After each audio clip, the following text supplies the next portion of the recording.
So hello everyone, my name is Jito Joy, the writer and the producer of A Grain of Salt, and with me is Mr. Vedang Mazalikar, the director and the DOP of A Grain of Salt.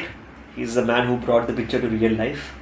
Firstly, a big thanks to the Film Club for selecting our documentary to be screened. I think it's such a great sense of motivation for us, especially it was our first documentary that we did together, and I'm so happy about the fact that it got appreciated by many, and it's just a great sense of motivation. So today we are here to answer a few set of questions which you guys have asked us for, and we hope that we are able to answer all the questions correctly, and especially with the main man with me, I think I definitely will.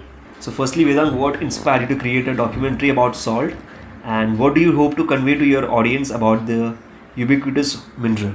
Okay so inspiration तो यही थी कि हर एक farmer की respect जो है वो कम होती थी जा रही है और जैसे कि तुम्हारे पेट में जो खाना आ रहा है तो उसके मतलब वो कहाँ से आ रहा है तो बंदा कितना मेहनत दे रहा है ये हमें अंदाज़ा नहीं होता. So firstly, I want to thank Professor Srinivas Rao for suggesting this topic. Actually, my initial plan was to make a documentary about Vasai, and especially about Vasai food, highlighting the history and the current state of it. But we decided to diverse the topic as Mr. Srinivas Rao he suggested as this particular topic, and we were able to, I think, do a decent job. All right, next question is for me. As a writer, what was the most interesting fact or story that you uncovered during your research and about the history and the uses of the salt? So we were able to discover, I think, a lot of things which we were not aware of. I think as a writer, the most interesting fact I discovered was that 1 kg of salt, which we get in market for 20-30 rupees, that is sold to the salt merchants for just 2.5 rupees. Yes, that's a fact, and we discovered it during the course of the interview with Mr. Nandu. And of course, the grain of salt, the salt that we enjoy today, the salt which is an essential part of our diet, that has a story to tell. And of course, from the times of Gandhiji, this was an ingredient which was, heavily taxed by the British, which means that our ancestors, they used to pay a certain tax just to get salt. So Gandhiji, he initiated the Dandi March, and that's how the taxation on salt came to an end. And of course, speaking about the current state of salt, India is one of the largest countries where this, mineral is exported, and it has been adding a lot to the economy without us being aware of it. So it's a huge market, but at the same time, the people who break their backs working for 8 hours a day, they are actually being cheated. The farmers, they are not being paid what they really deserve. So those were like few of the things that we discovered while the writing of the narration. Next question is for Vedang, and I think he's the right person to answer it. As a videographer, what were some of the most memorable locations or scenes that you captured during the filming process? How did you use the lighting, framing and other techniques to enhance the visual impact of your footage? Okay I think one of the best shot was that कि जब आप चल के आ रहे थे and sunrise हो रहा था तो थोड़ा ब्लर होके वो फोकस लॉक हो गया तो वो I think one of the best shot है. सेकंड शॉट ये कि जैसे हम लोग ने एक लेफ्ट टू राइट पूरा एक शूट किया था, वो एक सेकंड बेस्ट शॉट हो सकता है. और जो लाइट्स यूज हुए थे वो एकदम नेचुरल लाइट था. और थोड़ा सा हमें वेट करना पड़ा, जैसे कि हम कुछ 5:30 या 6 को लोकेशन पे पहुंचे थे, लेकिन बहुत ही डार्क था तभी, तो it was not the correct time to shoot. तो हमें थोड़ा वेट करना पड़ा एंड अराउंड 6:15-6:30 को थोड़ा सनराइज होने लगा. और तब हमने थोड़ा शूट करना स्टार्ट किया, मतलब छोटे फुटेजेस लिए, फिर प्रॉपर फुटेजेस लिए. Can you also describe the device that we used and the different techniques that we used for shooting? Devices तो it was very normal, basic phone, एक आईफोन यूज़ किया, iPhone 13. Yeah. और आज के ज़माने में each and every person have a smartphone in their hand. मतलब एक 8 साल का बच्चा हो या 10 साल का बच्चा हो, से लेके 80 इयर्स के आदमी तक हर एक Yeah. के हाथ में फ़ोन है. Of course. उसका करेक्ट यूज़ नहीं कर रहे वो अलग बात है, बट जो फ़ोन की फीचर्स होते हैं Hmm. उसको भी हम प्रॉपरली कभी यूज़ नहीं कर पाते. Hmm. तो I think iPhone was proper device to shoot, और इतना अच्छा निकलेगा ये मैंने भी खुद ने एक्सपेक्ट नहीं किया था, Hmm. But it turn out to be very good. आज के जो यंग फिल्म मेकर्स है, they feel that they need a DSLR camera to make a good documentary. What do you say? Is that true in your case? ज़रूरी नहीं है, क्योंकि आप छोटा सा एक अगर वीडियो बनाने निकलो तो उसके लिए आप बड़ी अमाउंट इन्वेस्ट करो, तो ये ज़रूरी नहीं है. बट हाँ, अगर वो डिवाइस को अगर तुम आगे और शॉर्ट फिल्म्स, डॉक्यूमेंट्रीज, मूवीज़ के लिए अगर आप यूज़ करते हो देन इट्स ओके. बट एक वीडियो शूट करने के लिए आप इतना ज़्यादा पैसा खर्च कर रहे हो तो वो वर्क नहीं करता. तो मेरे पास तो बेसिक ही डिवाइस था जो डे टू डे यूज़ के इसमें यूज़ होता है वो, और एक छोटा सा माइक था जो Boya जिंटो का MM1. था. हाँ, Boya जो- MM1 to be specific. Yeah. तो जो जिंटो का था वो तो हम कैसे तो करके एडजस्ट करके यूज़ हो रहा था उसका.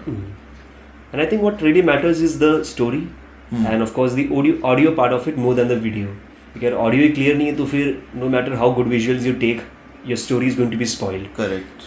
So I think what you should really focus on is the script first and foremost, या and second thing is the audio. I think a basic investment of 800 rupees for a mic Boya M1, that would still serve the purpose. Next question. How did you balance the scientific and the historical aspects of the story with personal stories and cultural perspectives that you encountered along the way? I think I'll answer this. So speaking about the historic aspect of it, at the start of the story we showed the history of salt, especially the history of salt in India, about the Dandi March which was done by the father of our nation, Mahatma Gandhi ji, and also the how Britishers used to tax salt and they used to take a lump sum amount from our forefathers. So all of that we highlighted the initial part of it, and also the fact that and also the interview that we did with Mr. Nandu. I think that brought a lot of scientific and the historic aspect of salt. Of course, he's a man with 26 years of experience, so I think that was enough to tell us a lot of things which we were not aware of, and especially how crystal salt, it used to be a part of diet for most people in the earlier days, but as of now we are literally consuming chemicals with just 20% of original salt in it.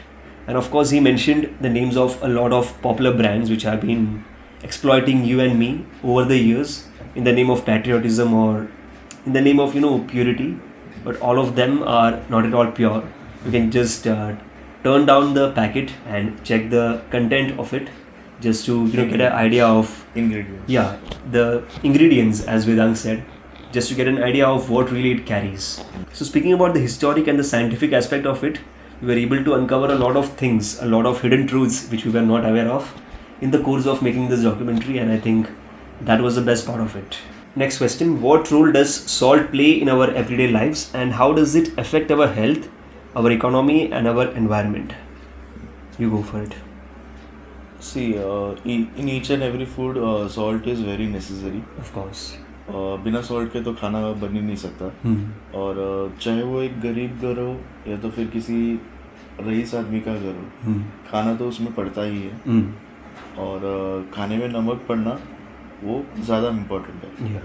तो ये एक main role play करता है खाने के इसमें salt को. Secondly कि इंडिया जैसे कि एक लार्जेस्ट प्रोड्यूसर है सॉल्ट का, तो वो आई थिंक इकोनॉमी में कोई प्रॉब्लम तो नहीं लाएगा, क्योंकि सॉल्ट ही मेन रोल जो प्ले कर रहा है, तो उसमें कोई प्रॉब्लम नहीं आती. सॉल्ट में ना बहुत सारे अभी वैरायटीज़ भी आते हैं. कोई ब्रांड्स ने वैसे निकाला भी है, जैसे कि एक नॉर्मल सॉल्ट हुआ, तो फिर एक दूसरा हेल्थ कॉन्शियस के सब्जेक्ट से देखेंगे तो एक सॉल्ट लाइट करके नाम करके बेचा जाता है. देन ऐसे ही बहुत सारे सॉल्ट है जो इंडियन मार्केट में बहुत इजीली मिल जाते हैं आजकल तो या. Just like you said that India is one of the largest countries where salt is produced and exported, and just like Mr. Nandu said that the future of salt seems to be very bright.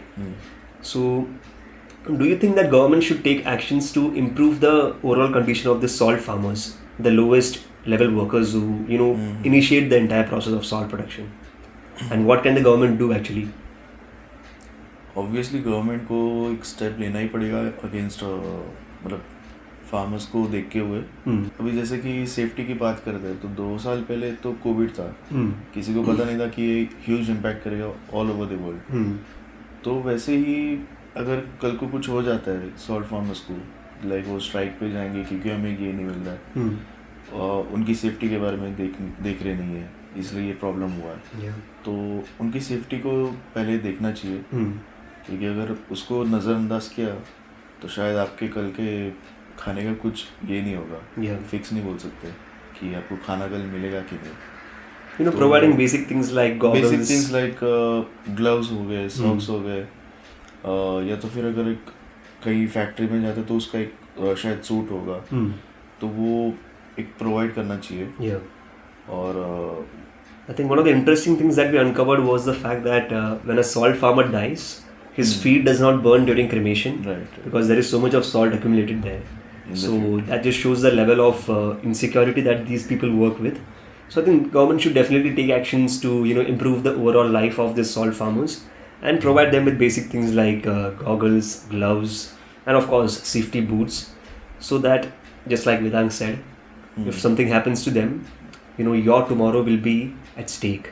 So it's important that government take actions for the improvement of the salt farmers. What are some of the challenges and opportunities facing the global salt industry today? How are scientists, farmers and entrepreneurs working to address these issues? So I think one of the major challenges that we all are aware of is the life of the salt farmers itself, because they are working with so much of insecurity. They have been doing this for all these years, and there is no proper union to protect their rights. So these farmers, they have been exploited all these years, and it just continues to happen because there is no mainstream media or no individuals who work for the cause of these farmers, and they are being exploited. So if something happens to them, and if they go on a strike, let's say, our tomorrow will be at stake, just like I said in the previous answer. So there should be provisions to improve the condition of the farmers, and of course this is one of the major challenges that is facing the global salt industry. As far as scientists they are concerned, a lot of chemicalized salt, that is I think a major threat, not just to scientists but to the people who consume it at large, because 20% of salt, that is what is the original salt as far as a famous brand is concerned. The rest 80%, all of them are chemicals. So the people who consume it, they have been consuming chemicals for all these years. And from an entrepreneurial perspective, the rich just keeps getting richer and the poor, they are becoming more poorer. So this is a economic imbalance that has been going around. So I hope that the entrepreneurs, they also take a human perspective towards the salt farmers and improve their conditions.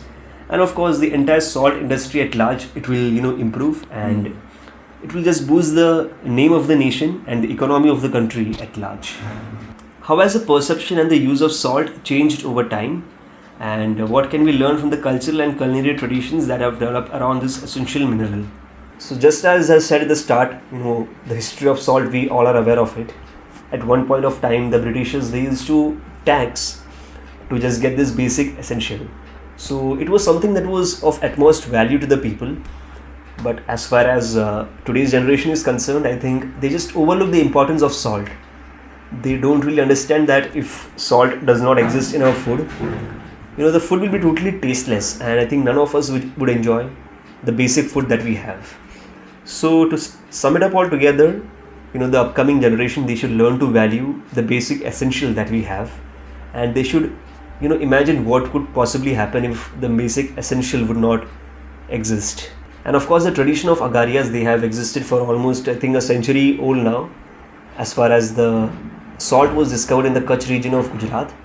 And of course they are trapped in this business of producing salt, and I hope that their conditions improve in the coming years and they are able to live a happy and a healthy life. So last question, Vedang, what message do you have for the viewers, and what can they take away from this documentary, and how do you think it can inspire people to appreciate the importance of diversity in the natural world? My message is only for you audience is the whichever food comes on your plate, whether it is junk food or normal food or diet food, just respect that person who has taken all the hard work to give you the better food. So just respect that person. और secondly ये कि जो documentary हमने बनाया, तो I think एक 10 लोग भी अगर आपसे मतलब आपकी साइड से अगर इंस्पायर भी हो गए, तो ये एक बड़ा अचीवमेंट होगा हमारे लिए. क्योंकि जो टॉपिक हमने आपके सामने लाया और आप उससे क्या सीखोगे या फिर क्या इम्प्लीमेंट करोगे आपके आगे के टाइम पे, तो ये एक बड़ा अचीवमेंट हो सकता है हमारे लिए. So my message to all the viewers would be to, be grateful for everything they have been blessed with, be it good food to eat, just like Vedang said, friends to hang out with, or maybe, entertainment to get away from the realities of life. So all of these things, these are something that we take for granted. We have been doing it for all these years, but there are a lot of people who pray for the things that you have today. So be grateful for everything. At the same time, stop complaining about the little problems that we encounter. Because just like we saw in the video, there are bigger problems that people out there are facing, and they are just living their life that way. So be thankful, be grateful for everything, and live a happy and a healthy life while being grounded. As far as the viewers are concerned, just like Vedang said, even if 10 people they get inspired, that would be a great sense of achievement for us. Because this issue is something which was right in front of our eyes. We used to see it. But no mainstream media or no mainstream celebrity or no influential person has ever spoken about it. But we were able to change perception and let this issue known to a few set of people. And secondly, just like Vedang said, we were able to highlight an issue which was not known to the audience, because no mainstream media or no mainstream audience has ever covered a topic of this type, because that never gets them views or TRP. But we as media students, we as the future of new media, we were able to uncover a topic which was lesser known to the audience. At the same time, we were able to change perception. And even if 10 people were able to get inspired from this video, just like Vedang said, even if they were able to take away something, that was a great sense of achievement for us. So I hope that those 10 people, they further influence 10 more people, and the knowledge and the awareness for the same just keeps increasing with every passing day, and that would be the greatest achievement for us, I feel. So Vedang, what is your message to all the upcoming filmmakers who are watching this particular video now? उनके लिए तो एक ही message रहेगा कि just focus on your storyline rather than buying high-end equipments. एक high-end equipment होना ज़रूरी है, but उससे ज़्यादा आप अपनी स्टोरी पे ज़्यादा फोकस करो तो आपकी फिल्म अच्छी बन सकती है, ऑफ कोर्स. और सेकेंडली स्टोरी ऐसे लिखो कि ज़्यादा लोगों ने उस पर ज़्यादा ध्यान नहीं दिया हो, तो स्टोरी ऐसे लिखो. So my message to all the filmmakers out there is the fact that filmmaking is a journey and not a destination. A lot of us, we try to attain perfection, but what we need to understand is the fact that perfection is not at all possible. We make mistakes, we keep learning, and we use that to become a better person next time. So, take your smartphone, just like Vedang said, just get your smartphone, go out into the field and capture whatever you could. Create a good story out of it, and, edit it and publish it out there. Of course, it may seem good to you at this point of time, but 2 years later when you see it, you would be able to discover a lot of mistakes which you have committed in that particular this thing. So filmmaking is of course a process. It's a process of evolution and learning each and every day. And with each and every project, you just keep getting bigger and better with what was compared to it a year ago. So keep learning, keep trying new things, and of course keep making mistakes, and keep taking learnings and implement that to become a better person. Of course, me and Vedang, we have done a lot of projects together. Of course, a lot of the projects which we did 2 years ago, when we see it now, we slightly feel cringe. We laugh at it because that was not up to the mark. Yeah, but we developed a lot of from past 2 years till now. Of course. Yeah. Filmmaking is a process, just like I said. You keep learning from the mistakes, and just like you saw that this documentary, it was better than all the assignments that we did previously. I'll try to provide you with the links of the assignments which we did previously, just for you to understand what kind of projects that we did. So keep learning, keep trying, and I'm sure that 5 years from now, when we see this particular documentary, I think we'll be able to spot all the mistakes that we have committed. Of course, we have already started noticing the mistakes, and that's it. Keep trying new things, and all the best to you. Thank you so much once again. All the best, all the best. Thank you so much once again to all the jury members for selecting our film to be screened. I think it's just a sense of motivation for aspiring filmmakers like us to keep trying and keep improving ourselves as better individuals. Any message from you, Vedant? Thank you. Final message. Yeah, just thank you that our film was selected for screening, and best wishes to your all students. Yeah. जाओ लिखो अपनी अच्छी story and inspire करो हज़ारों को. क्या बात है. Peace out. Peace out.